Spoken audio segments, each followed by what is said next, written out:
नमस्कार दोस्तों, आपका आपके अपने चैनल आस्था भक्ति एवं श्रद्धा में फिर से स्वागत है। पूरी जानकारी के लिए वीडियो को अंत तक जरूर देखें और अगर आप मेरे चैनल में नए हैं तो सब्सक्राइब करना ना भूलें। प्रणाम भक्तजनों, आज मैं आपके लिए बृहस्पतिवार की व्रत की विधि एवं कथा लेकर आई हूँ। इस दिन बृहस्पतिश्वर महाराज की पूजा की जाती है। दिन में एक समय ही भोजन करें, पीले वस्त्र धारण करें। भोजन भी चने की दाल का होना चाहिए। इस दिन नमक नहीं खाना चाहिए। पीले रंग के फूल, चने की दाल, पीले रंग के कपड़े तथा पीले चंदन से पूजा करनी चाहिए। पूजन के पश्चात कथा सुननी चाहिए। इस व्रत को करने से बृहस्पति जी अति प्रसन्न होते हैं तथा धन एवं विद्या का लाभ होता है। स्त्रियों के लिए यह व्रत अति आवश्यक है। इस व्रत में केले का पूजन होता है। व्रत कथा। किसी गांव में एक साहूकार रहता था जिसके घर में अन्न, वस्त्र तथा धन किसी की कोई कमी नहीं थी, परंतु उसकी स्त्री बहुत ही कृपण थी।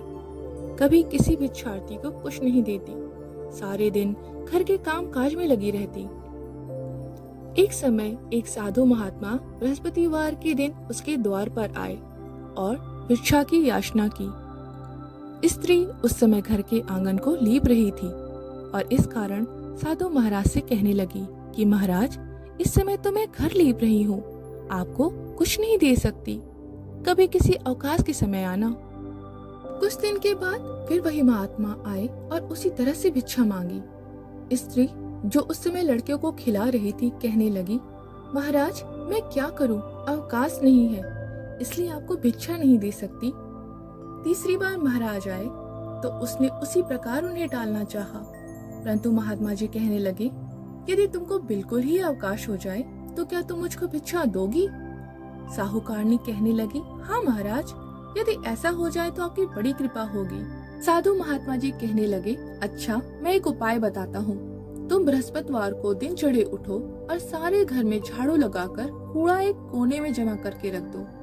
घर में चौका इत्यादि मत लगाओ। फिर स्नान आदि करके घर वालों से कह दो कि उस दिन सब हजामत अवश्य बनवाए। रसोई बनाकर चूल्हे के पीछे में रखा करो, सामने कभी न रखो। सायंकाल को अंधेरा होने के बाद दीपक जलाओ तथा बृहस्पतिवार को पीले वस्त्र मत धारण करो, ना ही पीले रंग की चीजों का भोजन करो। यदि ऐसा करोगे तो तुमको घर का कोई काम नहीं करना पड़ेगा। साहूकारनी ने ऐसा ही किया। बृहस्पतिवार को दिन चढ़े उठी, झाड़ू लगाकर कूड़े को घर के एक कोने में जमा करके रख दिया। पुरुषों ने हजामत बनवाई, भोजन बनाकर चूल्हे के पीछे रखा। वह सब बृहस्पतिवारों को ऐसा ही करती रही। अब कुछ काल बाद उसके घर में खाने का एक दाना ना रहा। थोड़े दिन में महात्मा फिर आए और भिक्षा मांगी, परंतु सिठानी ने कहा, महाराज मेरे घर में खाने को एक अन्न नहीं है, आपको क्या दे सकती हूँ? तब महात्मा ने कहा, जब तुम्हारे घर में सब कुछ था तब भी कुछ नहीं देती थी, अब पूरा पूरा अवकाश है तब भी कुछ नहीं दे रही हो, तुम क्या चाहती हो वह कहो। तब सिठानी ने हाथ जोड़कर कहा, महाराज अब आप कोई ऐसा उपाय बताएं जिससे मेरे पहले जैसा धन धान्य हो जाए। अब मैं प्रतिज्ञा करती हूँ कि आप जैसा कहेंगे मैं वैसा ही करूँगी। तब महाराज जी बोले, बृहस्पतिवार को प्रातः काल उठकर स्नान आदि से निवृत्त होकर घर को गौ के गोबर से लीपो तथा घर के पुरुष हजामत न बनवाएं। भूखों को अन्न जल देती रहो। ठीक सायंकाल दीपक जलाओ। यदि ऐसा करोगी तो तुम्हारी सब मनोकामनाएं भगवान बृहस्पति की कृपा से पूर्ण होंगी। सिठानी ने ऐसा ही किया। उनके घर में धन्य धान्य वैसा ही हो गया जैसा पहले था।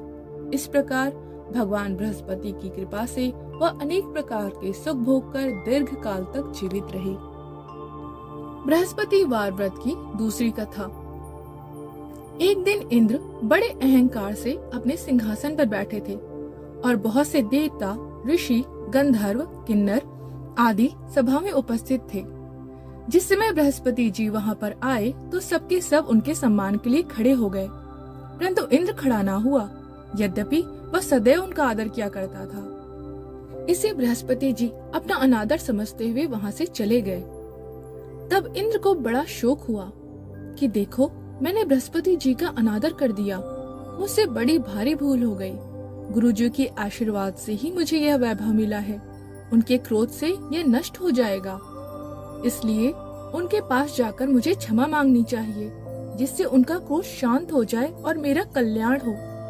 ऐसा विचार कर इंद्र उनके स्थान पर गए। जब बृहस्पति जी ने अपने योग बल से जान लिया कि इंद्र उनसे क्षमा मांगने आ रहा है, तब क्रोधवश उन्होंने उससे भेंट करना उचित न समझकर अंतर्ध्यान हो गए। जब इंद्र ने बृहस्पति जी को घर पर न देखा तो वह निराश होकर लौट आए। जब दैत्यों के राजा विश्वकर्मा को यह सूचना विदित हुई तो उन्होंने अपने गुरु शुक्राचार्य की आज्ञा से स्वर्ग को चारों तरफ से घेर लिया। गुरु की कृपा न होने के कारण देवता हारने व मार खाने लगे। तब उन्होंने ब्रह्मा जी को विनय पूर्वक सब वृत्तांत सुनाया और कहा, महाराज किसी प्रकार बचाइए।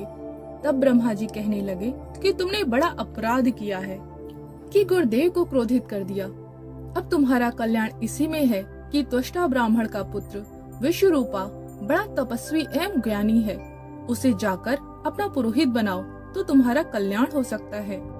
यह वचन सुनते ही इंद्र त्वष्टा के पास गए और बड़े ही विनीत भाव से त्वष्टा से कहने लगे कि आप हमारे पुरोहित बनिए, जिससे हमारा कल्याण हो। तब त्वष्टा ने उत्तर दिया कि पुरोहित बनने से तपोबल घट जाता है, परंतु तुम बहुत विनती करते हो, इसलिए मेरा पुत्र विश्वरूपा पुरोहित बनकर तुम्हारी रक्षा करेगा। विश्वरूपा ने पिता की आज्ञा से पुरोहित बनकर ऐसा यत्न किया कि हर इच्छा से इंद्र विश्वकर्मा को युद्ध में जीतकर अपने सिंहासन पर स्थित हुए। विश्वरूपा के 3 मुख थे।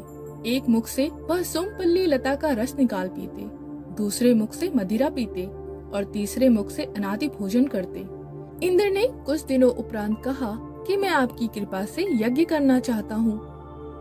तब विश्वरूपा की आज्ञा अनुसार यज्ञ प्रारंभ हो गया। तब एक दैत्य ने विश्वरूपा से कहा कि तुम्हारी माता दैत्य की कन्या है, इस कारण हमारे कल्याण के निमित्त एक आहुति दैत्यों के नाम पर भी दे दिया करो तो अति उत्तम बात है। विश्वरूपा उस दैत्य का कहा मानकर आहुति देते समय दैत्य नाम भी धीरे धीरे लेने लगे। इसके कारण यज्ञ करने से देवताओं का तेज नहीं बढ़ा। इंद्र ने ये वृत्तांत जानते ही क्रोधित होकर विश्वरूपा के 3 सिर काट डाले। मदपान करने से भंवरा, सोमपल्ली पीने से कबूतर तथा अन्न खाने के मुख से तीतर बन गया। विश्वरूपा के मरते ही इंद्र का स्वरूप ब्रह्म हत्या के प्रभाव से बदल गया। देवताओं के 1 वर्ष के पश्चाताप करने पर भी ब्रह्म हत्या का वह पाप न छूटा तो सब देवताओं की प्रार्थना करने पे ब्रह्मा जी बृहस्पति जी के साथ वहाँ पर आए। उस ब्रह्म हत्या के 4 भाग किए, उनमें से एक भाग पृथ्वी को दिया। इसी कारण धरती कहीं कहीं ऊंची नीची और बीज बोने के लायक भी नहीं होती। साथ ही ब्रह्मा जी ने पृथ्वी को वरदान दिया कि जहाँ पर भी पृथ्वी में गड्ढा होगा कुछ समय पाकर स्वयं ही भर जाएगा। दूसरा भाग वृक्षों को दिया, जिससे उनमें से गोंद बनकर बहता है। इस कारण गूगल के अतिरिक्त सभी गोंद अशुद्ध माने जाते हैं। वृक्षों को यह वरदान भी दिया कि ऊपर से सूख जाने पर जड़ फिर से फूट जाती है। तीसरा भाग स्त्रियों को दिया। इसी कारण स्त्रियां हर महीने रजस्वला होकर पहले दिन चांद डालने, दूसरे दिन ब्रह्म घातने, तीसरे दिन धोबिन के समान रहकर चौथे दिन शुद्ध होती हैं तथा उन्हें संतान प्राप्ति का वरदान दिया। चौथा भाग जल को दिया, जिससे फेन और सिवाल आदि जल के ऊपर आ जाते हैं। जल को यह वरदान मिला कि जिस चीज में डाला जाएगा वह बोझ में बढ़ जाएगी। इस प्रकार इंद्र को ब्रह्म हत्या के पाप से मुक्त किया। जो मनुष्य इस कथा को पढ़ता या सुनता है उसके सब पाप बृहस्पति जी महाराज की कृपा से नष्ट होते हैं। अगर आपको मेरा वीडियो अच्छा लगा हो तो इसे लाइक करना ना भूलें तथा मेरे चैनल को सब्सक्राइब जरूर करें। अगर आपके कोई सुझाव है तो उन्हें प्लीज कमेंट में जरूर बताएं। धन्यवाद।